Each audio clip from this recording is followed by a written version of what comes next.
Hi! Welcome back to my channel. Today's video, papakita ko naman sa inyo kung paano tayo magkaning ng raw tomatoes with rosemary and garlic in olive oil.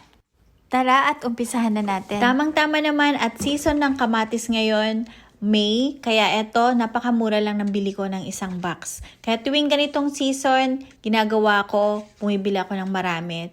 Yung iba, nilalagay ko sa frozen. At ngayon naman, ikakaning ko siya. At ipapakita ko sa inyo kung paano natin ito gawin. Ngayon, hugasan lang natin itong mabuti kapag malinis na to. At naibabad na rin natin. Then, hanguin na natin to. Pagkatapos nito, tsaka natin to i-slicein. At tatanggalin natin yung buto.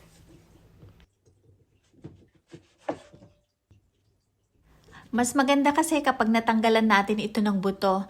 Minsan naman meron tayong nabibiling seedless. Kaso nga lang yung nabili natin ngayon is merong buto kaya kailangan natin ito tanggalin. At saka ayos na rin yun kasi mura naman yung isang box ng bili ko nito. Medyo matrabaho nga lang ito pero worth it naman kapag naikanin nyo. At least makakatipid kayo at hindi na kayo bili ng bili. Kaya yun naman ang maganda dito.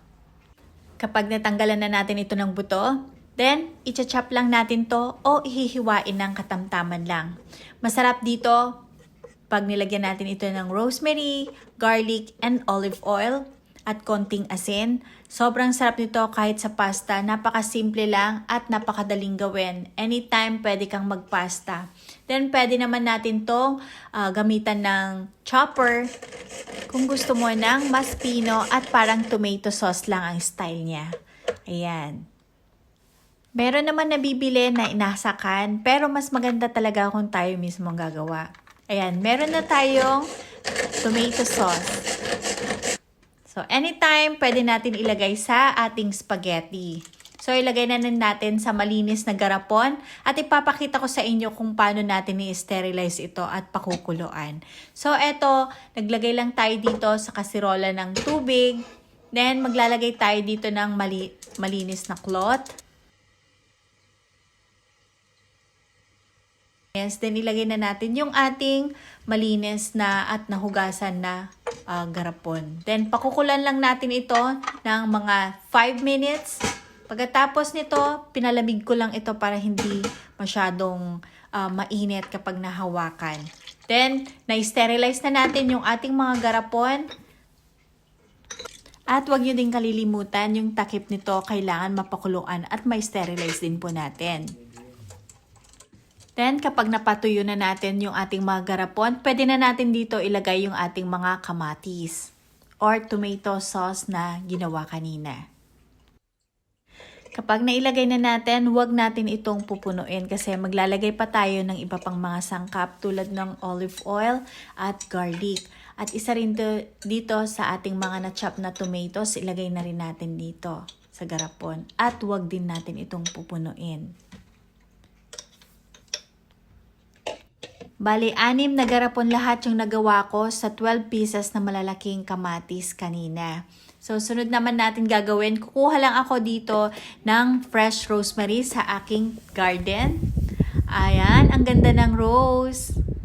Yan, last year ko lang yung tinanim. Ngayon, namumulaklak na siya. So, ito naman yung ating rosemary, fresh na fresh at napakaganda. Dati, maliit lang to. Yan, tingnan nyo naman, napapakinabangan ko na.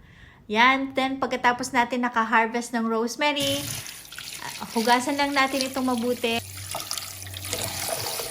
Sunod ko naman gagawin, magbabalat na rin ako dito ng 2 to 3 heads ng garlic. Kapag nabalatan na natin yung ating garlic at hanguin na rin yung binabad kong rosemary. Then maglalagay na tayo dito ng 1 teaspoon salt each bottle ng ating nakagarapon na mga kamatis. Lagyan natin ito ng asin. Then, maglalagay din ako dito ng 6 cloves ng garlic. Each bottle din dito. After nalagyan ng garlic, maglalagay na rin tayo dito ng rosemary. After natin malagyan ng rosemary, sunod naman natin lagyan ng 3 tablespoon ng olive oil yung ating mga garapon. Ayan, ready na at takpan na natin ito. Kailangan takpan natin itong mabuti para hindi mag-leak yung garapon kapag pinainit na natin ito. Para naman dun sa 2 garapon na natitira natin, ang gagawin natin dito is arrabbiata sauce, kaya iba ang pagkaka-slice ng garlic. Medyo manipis yung slice ng garlic nito, kaya ayan, lagay na rin natin sa garapon. Then, tsaka tayo mag-a-add dito ng dried chili. Then, maglagay na rin tayo dito ng olive oil. Then, tsaka natin tong haluing mabuti. Madalas kasi akong magluto ng arrabbiata spaghetti dahil paborito ito ng mga anak ko. Napakasimple lang pero masarap at nagustuhan talaga nila. Tamang-tama naman at mura ang kamatis, kaya ganito ang ginagawa ko. Dahil wala tayong pressure cooker, gagamit lang tayo dito ng kaserola. Then, lalagyan din natin ito ng tubig ng mga 2-inch lang. Tsaka natin lagyan ng malinis na cloth. Tsaka natin ilalagay sa ibabaw yung ating nakagarapon na tomato sauce. Then, takpan natin to, pakuluan natin ng 1 hour. Then, eto na. After 1 hour, eto na po yung ating kaning tomatoes. Thank you so much for watching. Sana nagustuhan nyo tong ating video for today. See you in my next video. Bye!